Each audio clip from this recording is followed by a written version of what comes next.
Chaque jour, Charles et Carole vous présentent la leçon de l'école du sabbat.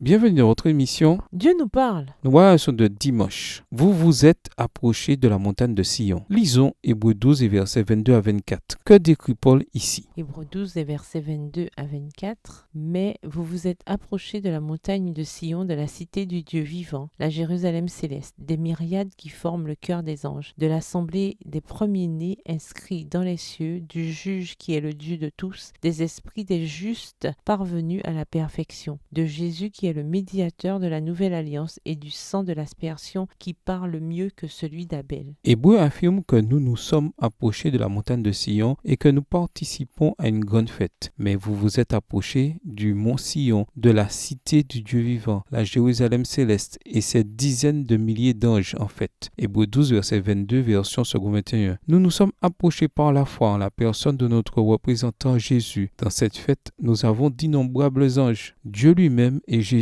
qui est le centre de la célébration. Nous nous approchons en tant que membres de l'assemblée des premiers-nés inscrits dans les cieux. Hébreux 12, verset 23. Nos noms sont inscrits dans les livres du ciel, là où sont notés le peuple déclaré de Dieu. Exode 32, verset 32, Somme 56, verset 8, Daniel 12, verset 1, Malachie 3, verset 16, Luc 10, verset 20, Apocalypse 13, verset 8, Apocalypse 17, verset 8. Nous sommes les premiers-nés parce que nous partageons l'héritage du premier-né par excellence, Jésus. Hébreux 1, le verset 6. Ainsi, nous nous sommes approchés, non en tant qu'invités, mais en tant que citoyens. Philippiens 3, le verset 20. Nous sommes également décrits comme les esprits des justes parvenus à la perfection. Hébreux 12, le verset 23, dans la version second 21. Cette expression est une figure de style où une dimension de notre nature humaine représente l'ensemble. Elle est similaire à l'expression « le Père des esprits » dans Hébreux 12, le verset 9, qui renvoie à Dieu comme étant le Père de nous tous, être humain spirituel par nature. La fête célèbre l'inauguration du règne de Jésus, de son ministère sacerdotal et l'inauguration de la nouvelle alliance. Dans Hébreux, la montagne de Sion est l'endroit où tous ces événements se produisent. Trois des sommes citées dans Hébreux 1, les versets 5 à 14, décrivent l'intronisation du Fils et évoquent la montagne de Sion comme étant l'endroit où elle a eu lieu. Somme 2, versets 6 et 7, Somme 110, les versets 1 et 2, Somme 102, les versets 21 à 27.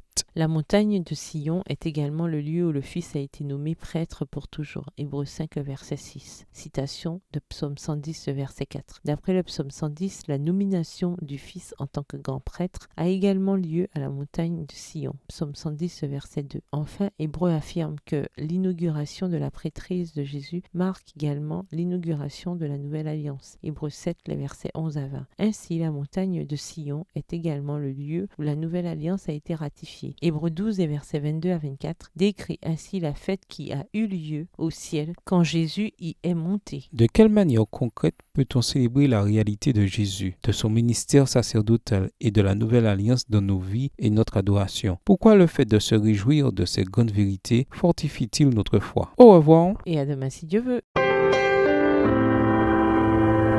Dieu nous parle. Chaque jour, Charles et Carole vous présentent la leçon de l'école du sabbat.